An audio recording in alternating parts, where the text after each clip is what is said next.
Hello, PascoMath Grade 7 teachers. Today we're going to continue our learning on 7.NS.1.2 and look at Part D. So let's get started. 7.NS.1.2 says apply and extend previous understandings of multiplication and division of fractions to multiply and divide rational numbers.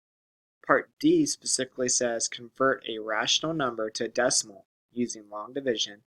Know that the decimal form of a rational number terminates in zeros or eventually repeats. So let's unpack that a little bit. The first part talks about converting rational numbers in fraction form to decimal form using the meaning of fractions as division. Students learn from repeated examples that decimal form either ends in zeros or the repeats digits or sets of digits. Again, that should come from the students. And this standard really helps prepare students for irrational numbers in grade 8 when they enter pre-algebra. When we look at what the teacher should be doing, they need to define that A over B as A divided by B, and students should be able to use that interchangeably. Might be a new understanding of fraction notation for some students, so just make sure that that's clear. Also, use rational numbers that end in zeros when converted to decimals. And so, an example would be, something as just making sure you use maybe 3/4.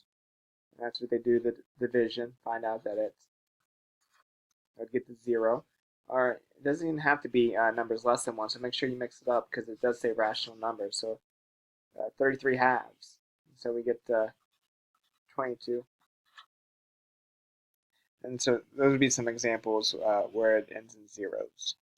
Also, provide students with fraction sets that convert, such as thirds, sevenths, ninths, so on, using long division. Have them find some patterns, other repeating digits.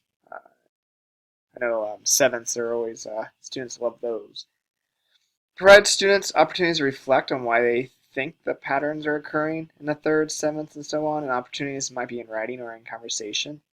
And just pose questions in class, such as, can you group the decimal forms of rational numbers into types, and what do you notice? And so after they do a lot of problems with converting fractions to decimal notation, have them group them and determine what they notice.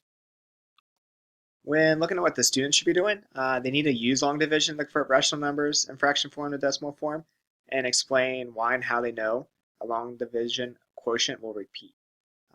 They need to be able to sort decimal form of rational numbers into types, those ending in zeros that terminate and those that repeat. And the students conclude that rational numbers can be written as repeating or terminating decimals. So again, that's an aha we want the students to have. Some misconceptions or things that students might struggle with this standard is just in general with long division, that perseverance in converting to decimal form, a fraction to decimal form, as it could take some time to engage in a problem like that. And also the misuse of the repeating bar notation.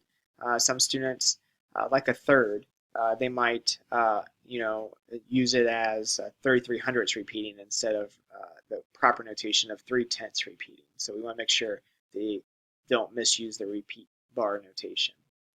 To address those misconceptions, just try some alternate algorithms that focus on place value.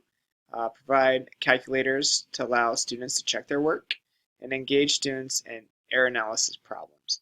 So again, if the standard algorithm for long division that they learned in grade 6, if that is a barrier, you might have to dip down into some grade 5 work that focuses on place value, partial quotients, and things like that. That's it for 7NS12 Part D. If you have any questions, feel free to contact me or your regional specialist, and thank you for making PascoMath more awesome.